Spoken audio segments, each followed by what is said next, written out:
Hello, আমি ছোটুদা। আমার 150টা অসহায় বাচ্চার মধ্যে দেখতেই পাচ্ছেন ক্লাস চলছে, কিন্তু এই ছোট ছোট বাচ্চাগুলোকে তুলে ধরলাম। এই ছোট বাচ্চাটা একটা বহু 1-1.5 কিমি 2 কিমি দূর থেকে হেঁটে হেঁটে আসে আমার কোচিংয়ে। বিনা পয়সার কোচিং বলতে এই বাচ্চাগুলো সরকারি স্কুলে সবাই যায়, কিন্তু এদের বাবা মায়ের ক্ষমতা নেই যে টিউশন দেওয়ার, তাই সেই টিউশনটা আমি দিই। আমরা দিই আর কি, বিনা পয়সার কোচিং। শুধু টিউশন দিই এটা বলা ভুল, টিউশনের সাথে সাথে বাচ্চাগুলোর প্রয়োজনীয় সমস্ত কিছু আমরা দেওয়ার চেষ্টা করি।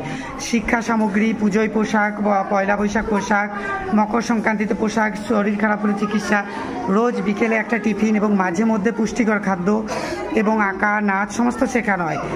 অর্থাৎ এই বিনা পয়সার কোচিং হচ্ছে সরকারি স্কুলে পড়ে যাওয়ার পর বাচ্চাদের, যে সমস্ত পরিবারের বাচ্চাদের কোচিং দেওয়ার ক্ষমতা নেই বা টিউশন দিয়ে গাইড করার ক্ষমতা নেই, সেই গাইডটা আমরা করি এবং গাইডের সাথে সাথে বাচ্চাগুলোকে একটা পরিবারের অংশ করে নিয়েছি।